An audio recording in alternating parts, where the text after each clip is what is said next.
Je vous rappelle qu'à l'issue des événements de 2009, l'idée a émergé de finalement, comme je disais tout à l'heure à Madame la professeure, plutôt que de proposer aux chefs d'entreprise du poisson, de leur proposer une canne à pêche. Autrement dit, de les assister dans la méthode. Je ne sais pas si vous acceptez l'image, Monsieur Gendron. Il l'accepte. Très bien. De proposer de travailler sur la méthode pour après obtenir l'autonomie, la performance dans l'autonomie.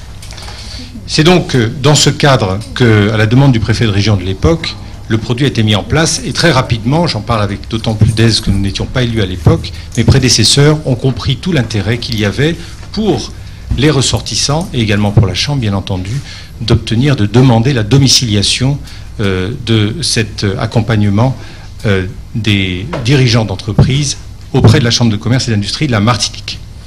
Quel est le propos? Il s'agit de permettre à ces chefs d'entreprise de se perfectionner à la gestion, de réussir le plan de développement de leur entreprise en faisant venir à eux une grande école avec, bien sûr, son image, mais une image est toujours méritée, avec ses méthodes et avec son tutorat. Cette formation action est l'occasion pour le chef d'entreprise de faire le point sur l'orientation de sa société, de mieux maîtriser le management de son entreprise et de prendre le temps de définir le cadre de son développement. Chacun l'a donc compris, nous ne sommes pas ici dans le cadre d'une formation au sens classique du terme, mais bien plutôt dans l'accompagnement des dirigeants. D'ailleurs, pour être dans cette cohérence, cette formation, justement, je me reprends, ce programme a été dédomicilié de notre département formation pour être redomicilié au département assistance à l'entreprise. Le cycle dirigeant Martinique est donc plus un accompagnement qu'une formation classique. À l'issue de la phase constituée des 7 modules qui amèneront des professeurs d'HEC à intervenir en Martinique, c'est véritablement un dispositif d'accompagnement sur 2 années qui est proposé aux participants par la CCI Martinique. Voici donc devant nous la promotion 2012 qui a commencé ses travaux ce matin. 7 hommes et 6 femmes, nous respectons une quasi-parité, dirigeants d'entreprises ayant des activités variées, aussi variées que le tissu d'entreprises qui compose la Martinique. On y retrouve d'ailleurs une majorité d'entreprises de services. À la faveur de cela, eh bien, nous n'avons pas résisté à la tentation d'abuser de la présence des 2 enseignants et de les solliciter pour qu'ils nous fassent partager un instant de réflexion au-delà du cercle des privilégiés, car on peut les appeler comme cela, qui participent à ce programme. Et c'est la raison pour laquelle M. Janton a bien voulu ce soir nous proposer la première d'un cycle de 7 conférences qui, cette fois-ci, parlera de « Peut-on entreprendre en période de crise ?» Je rappelle que M. Daniel Janton est professeur affilié à HEC à Paris, qu'il intervient régulièrement sur le thème de la stratégie dans le cadre de programmes inter-entreprises et intra-entreprises destinés aux dirigeants. Alors, peut-on entreprendre en période de crise? Quand j'étais à la fac, les professeurs avaient la mauvaise habitude de rajouter peut-on et doit-on. Vous répondrez certainement à toutes les questions. Je ne vais pas, bien entendu, me hasarder à le faire. Tout ce que je puis dire, c'est que la Chambre de commerce, pour ce qui la concerne, considère qu'il est de son devoir, plus par temps de tempête que par temps calme, de soutenir l'entrepreneuriat, de soutenir l'entrepreneur et de soutenir l'entreprise. C'est tout le propos que je voulais partager avec vous ce soir. Je vous remercie.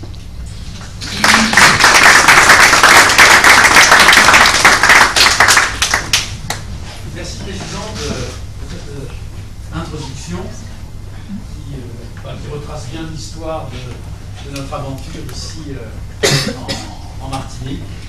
Et je dois dire que je suis particulièrement heureux d'être dans cette salle ce soir. Ça me rappelle, ça me rajeunit d'un peu plus d'une année. Je suis très très heureux de voir que nos camarades de l'année dernière, de la promotion précédente sont là. Hein, ils ont l'air en bonne forme, donc on survit au programme. Voilà, et donc c'est déjà un point important. Et puis j'ai une deuxième raison d'être élu ce soir, et même très très élu, parce que je suis un professeur affilié, donc je ne suis pas un professeur académique. C'est-à-dire que je suis aussi entrepreneur, et j'ai été dirigeant de grandes entreprises, et je suis actuellement conseil de beaucoup d'entreprises, et moi-même aussi investisseur dans des startups. Et tout à l'heure, en rentrant dans cette salle, je j'ai vu quelqu'un que je connaissais, que je n'avais pas vu depuis très longtemps, qui est Thierry, qui est là, qui a été mon collaborateur il y a quelques années. Et j'étais très ému de le voir parce que c'est moi qui l'ai recruté et on s'est très bien entendu. Et il a fait un très beau travail dans l'entreprise que je dirigeais à l'époque. Et aujourd'hui, il a choisi de venir en Martinique et je le suis. Voilà. Donc Thierry, je suis vraiment très content de te revoir. Et on va se faire un petit dîner cette semaine parce qu'on a plein de choses à se raconter. Vous savez, les anciens combattants, c'est toujours intarissable. Vous m'entendez là? Non, excusez-moi. Si, on enregistre en même temps. Donc vous enregistrez? Voilà. Ah, damnation. Bon, eh bien, je vais rester là. Alors, le titre de la petite conférence que je vais vous faire ce soir, c'est « En période de crise ». J'ai mis en petit, et même généralement, tout devient compliqué, et pourtant. Voilà, alors, qu'est-ce que je voudrais vous dire? Donc, je vais vous faire une présentation, et j'ai préparé cette présentation avec mon vieux complice Éric Quémard, qui malheureusement n'est pas là aujourd'hui. Il est avantageusement remplacé par ma collègue Catherine Cazeneuve, qui est là, et Éric Quémard est actuellement en Nouvelle-Calédonie. Voilà, où il s'occupe aussi d'entreprises et d'entrepreneurs dans ces terres extrêmement lointaines. Voilà, alors, ça c'est une phrase que je voudrais partager avec vous, qui est importante, qui vient d'Albert Einstein. C'est « Le futur m'intéresse beaucoup parce que c'est là que je vais probablement terminer ma vie ». C'est quelque chose qu'on oublie, parce qu'on a toujours une grande tendance à regarder en arrière. Et en fait, la seule chose qui soit véritablement intéressante dans la vie, et notamment dans la vie d'une entreprise, c'est de regarder devant. Il y a encore 10-15 ans, pour évaluer une entreprise, on prenait les 3 derniers bilans, les 3 derniers comptes d'exploitation, et on faisait une valeur. Bon, ça n'a strictement aucun sens. Ce qu'il faut, c'est regarder, quand on évalue une entreprise, la capacité qu'a cette entreprise à innover et à se développer, c'est-à-dire le futur. C'est le futur qui nous intéresse. Alors, le futur, c'est pas ce qui va arriver. Le futur, c'est ce qu'on va faire. Alors, quand on regarde dans le futur, quand on est entrepreneur, eh bien, ce sur quoi on doit porter son attention et ce à quoi on doit consacrer des moyens, eh bien, c'est imaginer et ensuite mettre en œuvre ce qu'on va faire, c'est-à-dire les actions que l'on va avoir sur le marché. Et ça, c'est important, regardez devant. Alors, vous me direz, la crise, elle est où? Alors, je vais vous proposer une petite structure de ma présentation qui est crise ou mutation. Alors, vous voyez très bien que déjà, dans la manière dont je présente ce chapitre, vous voyez très bien ce que je veux dire. Ensuite, je vais vous dire l'environnement de l'entreprise bouge et combien, en ce moment, combien, et ce depuis une dizaine d'années, les entreprises, l'environnement des entreprises a singulièrement changé. Et tout ça nécessite une certaine posture du dirigeant. Et derrière ça, je voudrais vous parler des rôles de l'entrepreneur. Alors, crise ou mutation? Une entreprise, c'est comme un être vivant.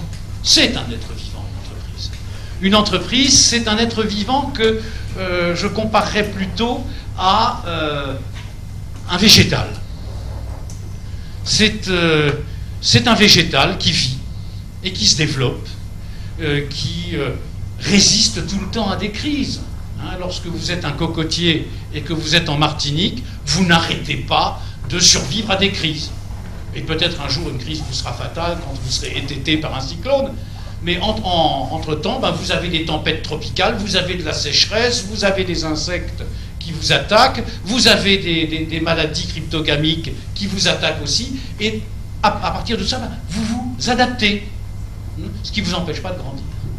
Et une entreprise, c'est exactement ça. Une entreprise, c'est un être vivant. C'est un être vivant qui est confronté à des crises. Alors, au XXe siècle, dans les années glorieuses, dans les années 60, 70, tout allait bien, etc. On a eu plein de crises. Mais elles étaient distantes. Tous les 10 ans, tous les 15 ans, on avait une crise. Maintenant, tout ça s'accélère. Pourquoi? Parce qu'il y a eu beaucoup de choses qui ont changé. L'environnement a beaucoup changé. Et donc, on doit s'adapter tout le temps. Et ma conviction personnelle, je ne suis pas le seul à penser ça, je me nourris aussi de la pensée de mes collègues, qu'ils soient français ou qu'ils soient étrangers. Hein. Dans les sciences du management, actuellement, on dit que globalement, on n'est pas fondamentalement dans une crise, on est dans une succession de crises qui s'accélèrent et qui sont en fait les composantes d'une fondamentale mutation. Nous sommes dans une mutation. Alors vous avez deux philosophies dans les sciences du vivant. Vous avez la philosophie de Lamarck, ce grand scientifique français du XVIIIe siècle, et puis vous avez ensuite la théorie de Darwin, qui a succédé à celle de Lamarck, qui était plutôt sur le XIXe siècle. Lamarck, lui, il expliquait la girafe, le coût de la girafe. Il expliquait que la girafe s'adaptait petit à petit au fait que la savane était de plus en plus pauvre et que pour brouter, la girafe devait allonger son cou pour aller brouter de plus en plus haut dans les arbres. Voilà. Ça, c'était la théorie darwinienne. La théorie lamarckienne. Darwin, lui, il disait pas ça. Darwin, il disait, voilà, il y a des tas de mutations, il y a des tas de changements, et l'être vivant voit son génome évoluer, avec des créations de nouveaux gènes, avec des mutations qui font que certaines espèces sont mieux adaptées au changement de l'environnement.